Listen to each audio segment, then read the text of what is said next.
Vamos continuar a nossa saga em busca do conhecimento. Vamos lá, agora comentar sobre a categoria de base. Regras. São as adequações, das regras, a flexibilização em cima das crianças para beneficiar o jogo. As equipes de base também têm suas regras adaptadas, de acordo com a FIBA e o Comitê Olímpico Internacional, Comitê Internacional de Mini Basquete. O jogo é recreativo para crianças com idade inferior a 12 anos e tem como objetivo introduzir a criança na prática do basquetebol de forma divertida e prazerosa. Começando pela dimensão da quadra, além da dimensão oficial, já descrita nessa seção, é permitido utilizar outras medidas, desde que conservem a mesma proporção, 26/14, 24/13, 22/12, 20/11. As linhas de demarcação da quadra também seguem as medidas oficiais, mudando apenas as linhas de lance livre, no qual deve manter 4 metros de distância da tabela. Igualmente, a linha de 3 pontos não é considerada, visto que, para esta categoria, não são computados cestas de 3. A altura da cesta também sofre adaptação, devendo permanecer a distância de 2,60 metros do solo. Lembrando que 3 e 5 é oficial. Para o mini basquetebol, para crianças de 12 anos ou menos, a distância cai para 2,60. Ah, mas o local onde eu trabalho não dá para fazer. Então não faça, né? Mantenha oficial.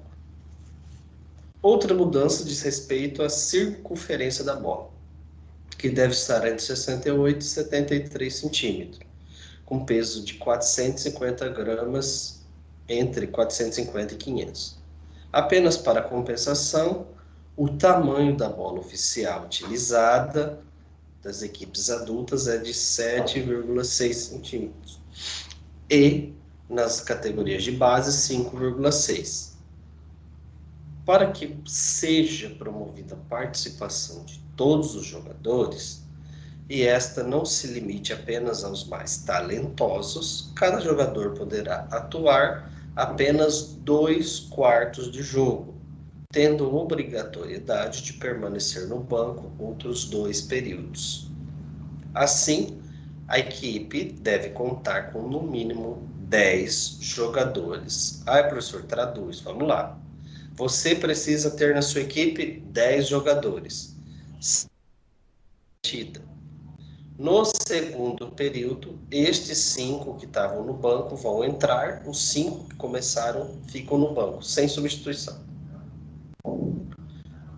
Alternando até o final do jogo. Não, mas eu quero que os 5 que começam jogam o primeiro e o segundo período. E os outros 5, o terceiro e quarto. Esse escalonamento é seu. No mini basquetebol também não há prorrogação. Também não há prorrogação caso ocorra empate. O resultado empate entre as duas o empate entre as duas equipes. Nas faltas técnicas, o jogador tem o direito de executar 2 lances livres e continuar com a posse da bola através de uma cobrança lateral no meio da quadra. Segue a regra anterior, né? Já na conduta antidesportiva, após ser advertido pelo árbitro e continuar mantendo a conduta, será desclassificado da partida. Na regra oficial do basquete, 2 faltas antidesportivas, você está desqualificado no jogo. Aqui no mini basquetebol também. Mas essa desqualificação você está excluído desse jogo. O próximo você está punido fora porque você foi desqualificado. É como se fosse um cartão vermelho. No mini basquete também. E por último, a defesa por zona é proibida no mini basquete. Caso ocorra, a equipe será punida com a falta técnica. Como é um jogo lúdico, a marcação é individual. Até porque de 11 anos, de 12 para trás, consequentemente, a formação cerebral não está tão aperfeiçoada ao ponto dele se marcar, se redimir a marcar por zona. Eles vão correr atrás da bola, vão sempre marcar individual. Eles não vão conseguir se posicionar e se manter parado no jogo. É parte do desenvolvimento do corpo. Cognitivamente, ele não está maduro ao ponto de se posicionar e ficar naquela determinada posição durante o jogo. É comum. Como podemos observar, as regras visam fornecer a prática do basquetebol entre as outras crianças.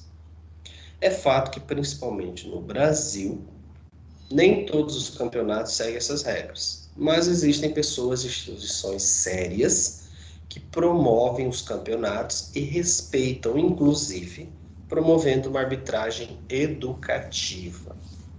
É a situação que eu comentei em outras aulas. O árbitro não será apenas um instrumento de punição no jogo. Ele pode ser um agente educativo, principalmente em se tratando de categorias de base. Ah, mas então ele vai ser mais um professor do que um árbitro? Não, ele é um árbitro. Mas uma arbitragem educativa torna-se mais um jogo mais prazeroso, não só para quem está assistindo, mas para os praticantes do esporte. E assim até não desmotiva a criança. Ao iniciar o ensino do basquetebol para crianças, devemos priorizar o entendimento que elas têm e trazem para a aula em relação ao basquete, pois isso facilita o processo de ensino-aprendizagem. Após ouvi-los, ensinamos e demonstramos gradativamente as principais regras, sempre uma por aula. Por exemplo, iniciamos o aprendizado do drible, então demonstramos o drible, sem muita ênfase. Explicamos que não pode correr com a bola de basquete. É aquela situação de pega a bola e sai correndo. Não, você tem que sair driblando. Algumas aulas depois, e sempre observando a evolução dos alunos, explicamos que não se pode bater a bola com as duas mãos juntas ou driblar, assim como segurar a bola e driblar de novo. Dessa forma, introduzimos as regras sempre do mais simples para o mais complexo, de acordo com a assimilação apresentada. É a evolução. No primeiro impacto, o indivíduo, a criança, ela sai driblando com as duas mãos, ela sai driblando, pega a bola, em vez de tocar e arremessar, ela volta a driblar novamente, então ela infringe algumas regras do jogo. Mas com o tempo, com as correções, sempre evoluindo do mais simples para o mais complexo, ela aprende naturalmente. Arbitragem no basquetebol. O culpado pela derrota, né, da equipe. Os árbitros são responsáveis. Aí, ó, o que são os árbitros? Os árbitros são os responsáveis em decidir e apontar faltas e os tipos de violações de um jogo. Informar ao oficial de mesa qual foi a violação, o número do jogador que pontuou ou que cometeu a falta, se a cesta foi de 1, 2 ou 3 pontos, bem como se a tentativa do arremesso ocorreu no perímetro dos 3 pontos. Essas sinalizações são feitas pelas mãos dos árbitros. Igualmente, controlam todas as reposições de bola, sinalizam os lances livres, se a bola está em jogo ou não, se o jogador invadiu o perímetro do arremesso ou não, antes da bola tocar no aro. O que é essa? Vamos traduzir isso aí. Arremessou de 3 pontos, ele vai levantar um braço com o número 3 para cima. Se acontecer a cesta, ele levanta o outro. Se não aconteceu a cesta, ele abaixa o braço e segue o jogo. Por que ele tem que levantar o braço indicando 3 pontos? Porque o jogador conseguiu arremessar de 1 ponto, onde vale 3 pontos. de uma localização de que vale 3 pontos, fora da linha dos 3. Se o jogador pisa na linha dos 3, ele nem levanta o braço. Somente se a cesta acontecer, ele sinaliza que foram 2 pontos e não 3. Falta do jogador número 7. A falta, ele vai levantar o braço com o punho fechado. Vocês estão... eu vou tirar aqui para vocês visualizarem. Ele vai sinalizar aqui. Aconteceu a cesta, ele levanta o outro braço. Você fez uma cesta de 3 pontos. Você arremessou fora,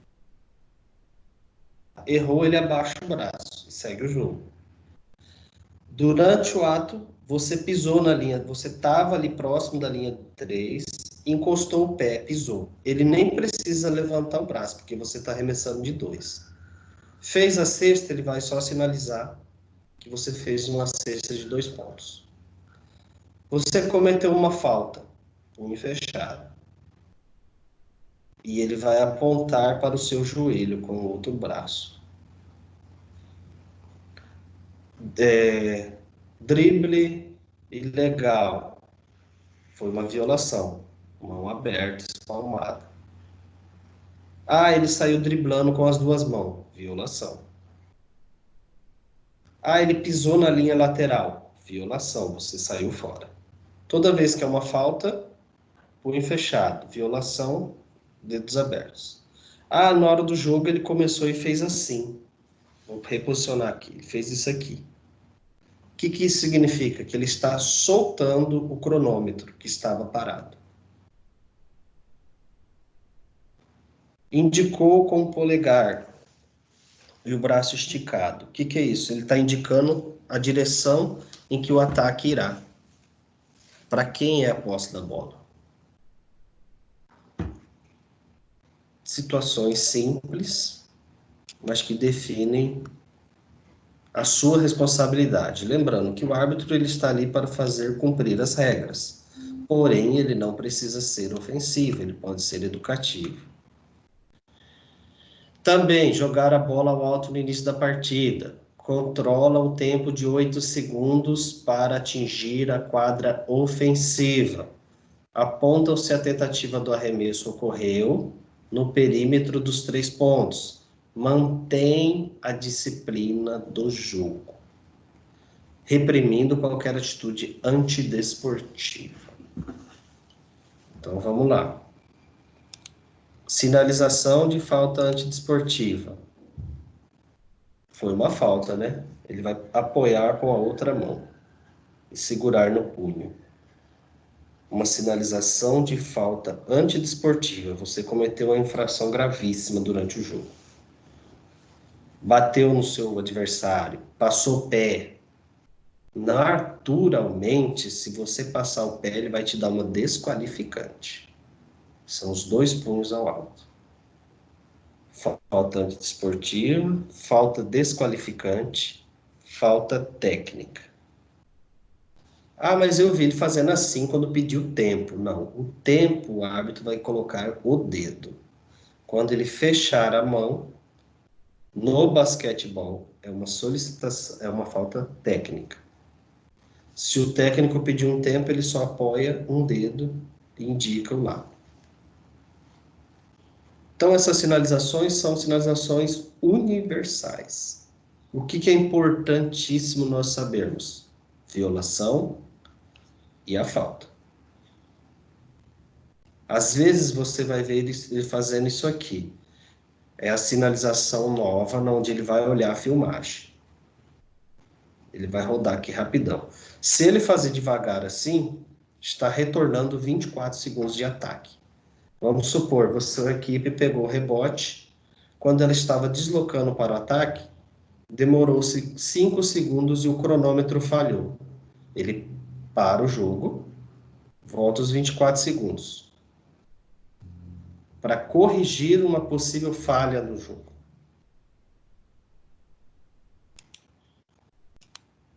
Continuando aqui. A mesa é composta pelo apontador, não é apontador de lápis, tá? Apontador é a pessoa que marca os pontos, que completa a súmula. Responsável por todos os registros na súmula, desde o nome e o número dos jogadores, antes do início da partida, e as ocorrências ao longo da partida, até o fechamento dela após o término do jogo, por um assistente do apontador, o qual é responsável em operar o placar, auxiliar o apontador. Vale ressaltar que quando em um jogo de basquetebol ocorre queda de energia, problemas com o placar, tanto no tempo de jogo quanto no apontamento dos pontos, ou, caso de qualquer discrepância entre o placar e a súmula, que não podem ser solucionados, a súmula será procedência e o placar será corrigido, de acordo com por um cronometrista, o qual deverá possuir um relógio de jogo e um cronômetro para cronometrar o tempo de jogo, tempos debilitados e intervalo de jogo, e um operador de 24 segundos para controlar o tempo de posse de bola. Então vamos lá, é aquilo que eu vou só terminar aqui, vou repetir para vocês. Diante do exposto, percebe-se que a equipe dos oficiais de arbitragem de mesa deve estar sempre atentos a cada lance da partida. E essa atenção só é adquirida com a prática. Entretanto, você, como professor técnico, deve ter conhecimento das ações de cada um, para poder comandar com tranquilidade e sabedoria sua equipe, bem como questionar a educação e propriedade dos lances se discorda ou se tem dúvida. Aquela situação de, às vezes, você questionar um lance, né? Você perguntar para o árbitro com educação, ele não vai te punir, ele vai te responder. Agora, se você partir para cima do árbitro com ofensas, gritando, gesticulando, invadir a quadra, ele pode, pela regra, punir com uma falta técnica, sim.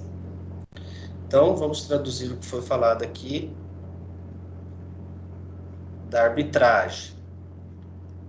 Na mesa de comando, ela é composta por um apontador, que é o árbitro, é o responsável em preencher a súmula, registrar o que aconteceu no jogo, um operador de 24 segundos, um operador de cronômetro e o delegado. Mas você pode conter ali nas proximidades um operador do placar eletrônico. Todos os lugares em que você vai tem essa pessoa? Não. Oficialmente deveria, mas não são todos os quadras que possuem esse luxo, vamos dizer assim. Às vezes o placar eletrônico existe dentro do ginásio, mas não funciona. Caso ele funcione, precisa-se de um operador. Ah, mas eu estou vendo lá, está faltando 2 minutos para acabar, mas aqui no cronômetro do jogo está faltando 3. O que vale é o cronômetro de jogo, não é o que está lá. Quem está operando o placar eletrônico tem que estar atento e condizente com o que está acontecendo. E demonstrar através disso no placar. Ele tem que estar bem afiado, bem alinhado com o apontador, com o operador de cronômetro de 24 segundos. Uma vez que ali ele demonstra a situação de jogo para o público em geral.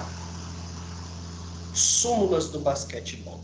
Assim como o scout tem por objetivo detectar as variações que ocorrem durante o jogo, a súmula é um documento oficial do jogo de basquete, no qual é anotada a história do jogo pelos apontadores de mesa, ou seja, nomes e números dos jogadores, faltas coletivas da equipe, faltas pessoais, tempos debitados,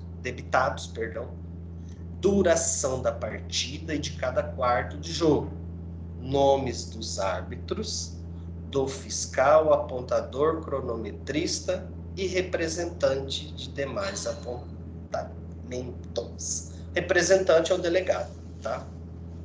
Lá na súmula, ele não vai, às vezes não aparece o termo delegado, e sim representante da partida. A súmula consiste em um documento com via original e 3 cópias, cada qual uma cor diferente. A via original, a cor branca, segue para a FIBA, as federações, confederações responsáveis pelo campeonato. A primeira cópia, na cor azul, segue para o comitê organizador da competição. E a segunda cópia, na cor rosa, é entregue para a equipe vencedora. A última cópia, da cor amarela, é entregue para a equipe que perdeu a partida.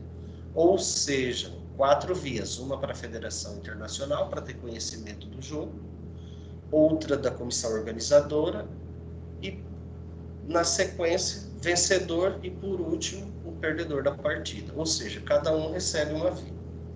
O apontador, responsável pelo preenchimento da súmula durante o jogo, utiliza-se 2 cores diferentes de caneta, sendo uma cor azul para o primeiro e terceiro período e vermelho para o segundo e quarto.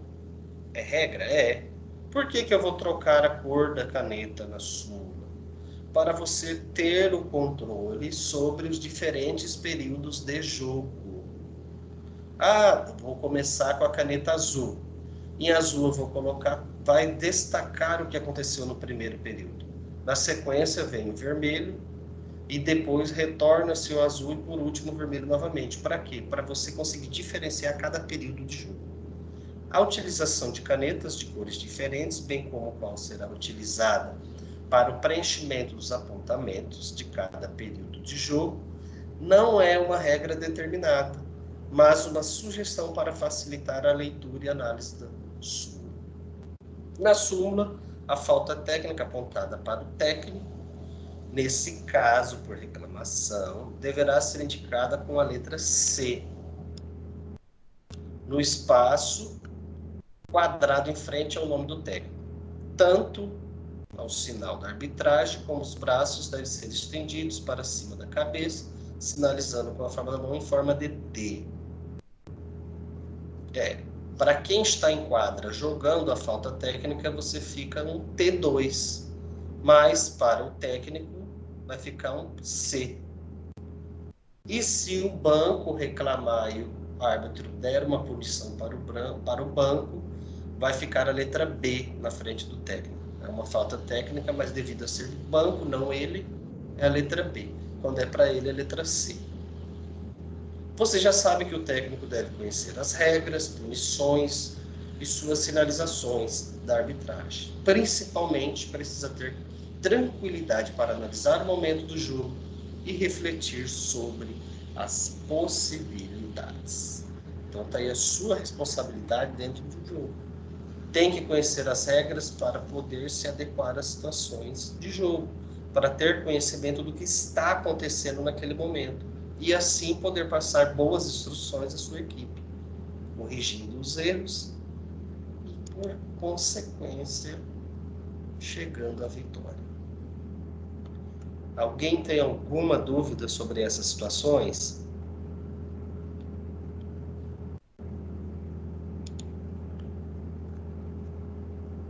Só na prática. Só na prática. Boa. Mas na prática não acontece tanto assim, não. É mais tranquilo. Não tem mistério, uma vez que visto, né? Quem está vendo pela primeira vez vai se espantar um pouco. Então eu vou mostrar para vocês agora uma súmula de jogo, rapidinho, né? Que nosso tempo está se esgotando. Tá aí, estão conseguindo visualizar? Está muito pequeno.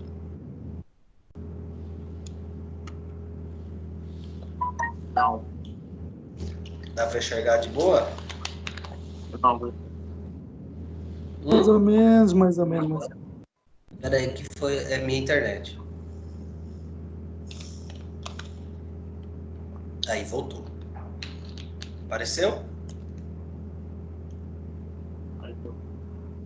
Vai ter um caminhão barulhento aqui. Oh, meu pai do céu. Quero fazer uma recarga de gás aí.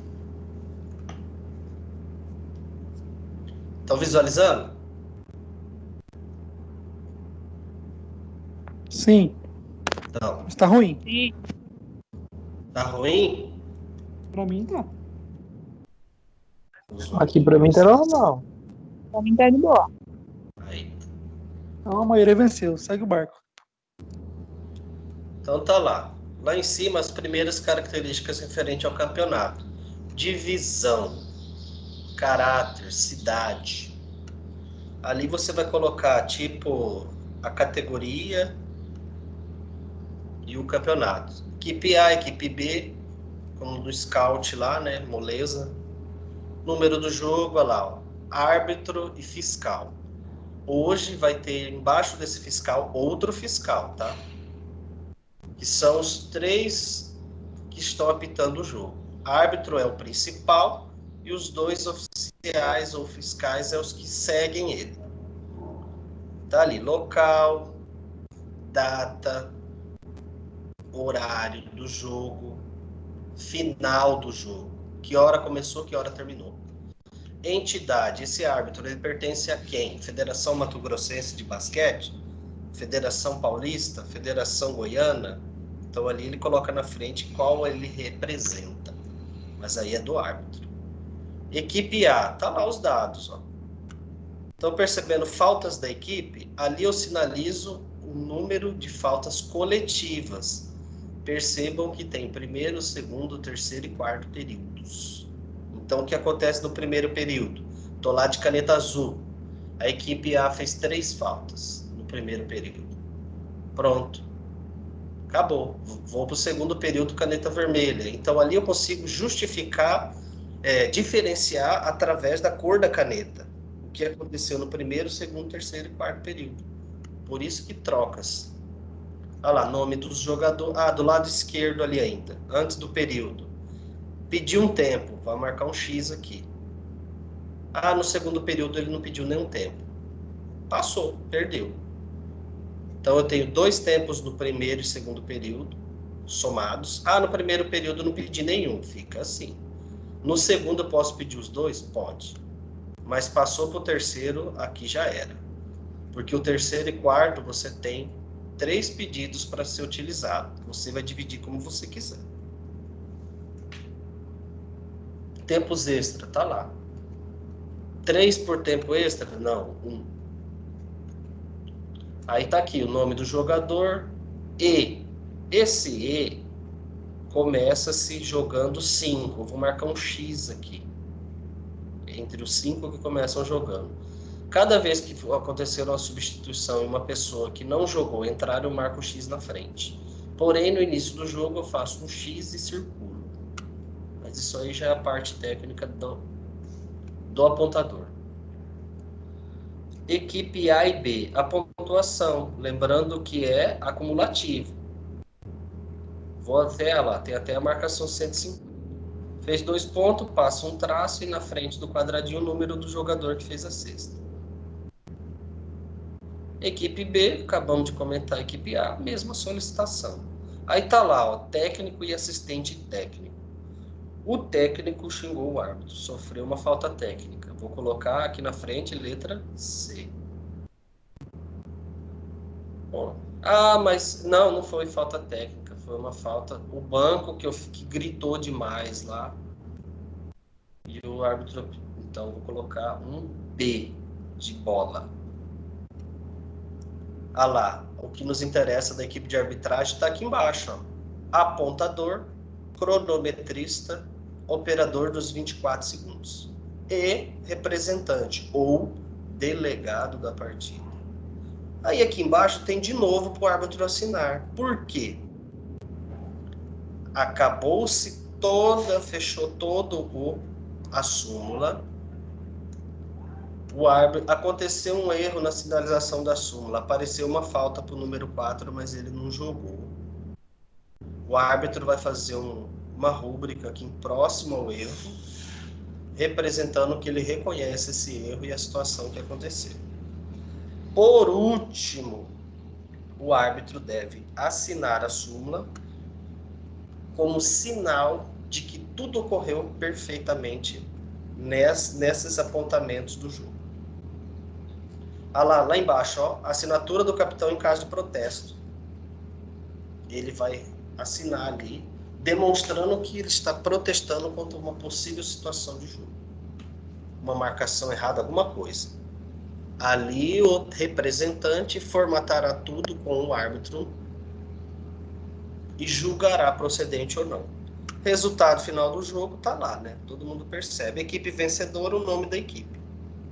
Em cima dele tem um quadradinho aqui, ó. Primeiro período, quanto que ficou o jogo? Segundo, terceiro, igual nós visualizamos lá no Scout. Então não tem mistério. Falta uma parte, porque aqui não coube salvar, que na lateral direita terá um quadrado com um scout com possível pontuação dos jogadores da equipe A e da equipe B. Esse outro aqui ficou quase impossível encontrá-lo e baixá-lo para vocês. Peço desculpas. Mas é isso.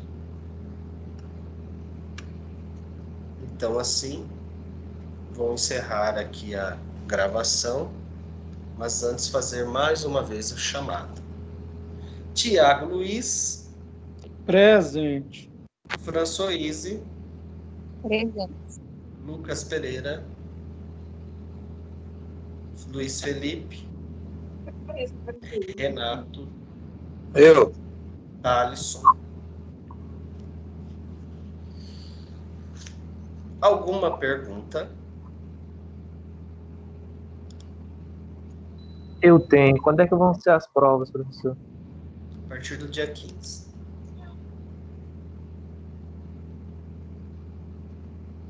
Vão ser Provas oficiais tudo misturado? do dia 15 ao dia... Ai, deixa eu olhar no calendário aqui. 15 a 19. Segunda a sexta. 15 a 19 de junho. E para a diversão de vocês, parcial. Vamos colocá-la como número 4. 7 perguntinhas.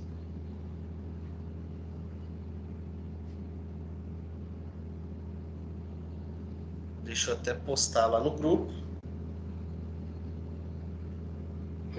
Para que ninguém fique perdido ou se sinta prejudicado.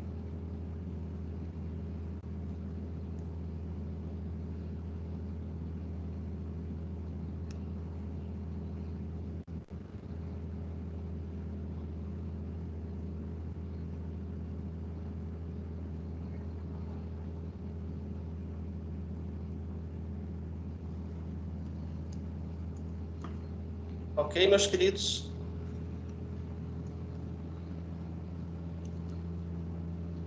Mais alguma pergunta? Alguma dúvida? Boa.